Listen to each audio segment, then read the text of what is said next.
क्या करना पड़ता था, भेंट चढ़ाना पड़ता। अमीर से अमीर रहे, गरीब से गरीब रहे। अब थोड़ा समय एक और भी व्यक्ति का जन्म हुआ था, वो यूहन्ना का। जब यूहन्ना का जब जन्म हुआ तो वो क्या हो गया, वहाँ पर उसका जब जन्म हुआ तो वहाँ पर एक अद्भुत काम हो गया। Hallelujah hallelujah. जब जन्म हुआ तो उसके पिताजी का क्या हुआ था, मुँह वो खुल गया था। इसका मतलब जब किसी का जन्म होता है तो एक गवाही बन जाती है। जब किसी का जन्म होता है तो लोग आनंदित हो जाते हैं, मगन हो जाते हैं।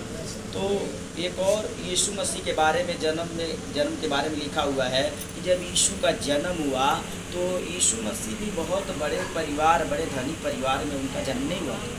जब जन्म हुआ था तो वो भी क्या हुए थे, अपने समय नियुक्त होने के बाद जब समय आया उनका, तो उनका नामकरण करने के लिए लोग ले करके उस ज़माने में परमेश्वर का भवन हुआ करता था, तो उसमें नामकरण होता था। तो वहाँ पर भी यीशु मसीह के समय में भी कबूतर यानी पड़ुक्का चढ़ाया गया था। हालेलुया। यानी इसका मतलब ये है कि आज के समय में वही जो चढ़ाया जाता था उसको धन्यवाद बलि में बदल दिया गया। हालेलुया। आमीन। तो हम लोग यहाँ पर सब लोग इकट्ठे हुए हैं, परमेश्वर को क्या कर रहे हैं, धन्यवाद कर रहे हैं।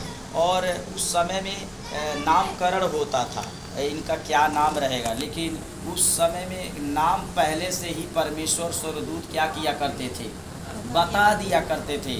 और लोग पहले से ही नाम, क्योंकि यूहन्ना का जब नाम लिखना था तभी भी पहले से उसको उसके पिताजी से पूछा गया, क्या किया गया, तो उन्होंने बताया कि वो बोल नहीं सकता था, लेकिन क्या किया, लिख दिया। और यीशु मसीह के बारे में हम जानते हैं, प्रभु के बारे में, जो प्रभु है उसके बारे में स्वर्गदूत पहले से ही बता दिया था कि इसका नाम ही रखना, और ये क्या करेगा, मानव जाति का उद्धार करेगा।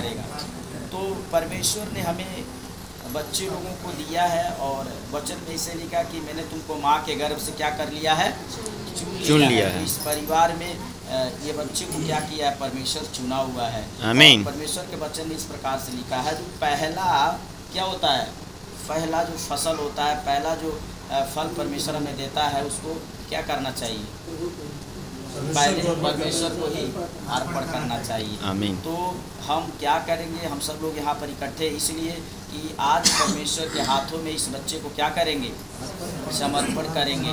और दूसरा बात है कि हम परमेश्वर के हाथों में समर्पण करके, कई सारे लोग ऐसे सोचते हैं कि हम जो कुछ भी है हमारे पास, हम परमेश्वर को दे दी है तो उनकी जिम्मेवारी है देखभाल करना। ठीक है, उनकी जिम्मेवारी है देखभाल करना, लेकिन भौतिक संसार में जो देखभाल करना है वो हमारा फर्ज है, हमारा जिम्मेवारी है। उसको पालना पोसना, अच्छा से उसको शिक्षा देना, अच्छा से जो भी उसको शारीरिक ज़रूरतें हैं देना, और उसको अच्छा से शिक्षा देना, अच्छा से पढ़ाना बढ़ाना। बाकी काम तो किसका है, परमेश्वर का है। तो परमेश्वर ये नहीं है कि हम दे दिए बस हमारा जिम्मेवारी खत्म, नहीं। बच्चों को अच्छा शिक्षा देना, अच्छा मार्गदर्शक देना, ये सारी प्रभु के वचन में लिखा हुआ है। आमेन। जब एक बात हम पढ़ के वहाँ पर से आशीष देंगे, और लूका 2:52 लूका 2:52 पढ़ेंगे। यहाँ पर यीशु मसीह का पालन पोषण हुआ था, क्या हुआ था, और यीशु मसीह का पालन पोषण नासरत में हुआ था, क्योंकि उनका जन्म बैतलहम में हुआ था। पालन पोषण, और इसका मतलब पालन पोषण यीशु मसीह का वैसे ही नहीं होगी।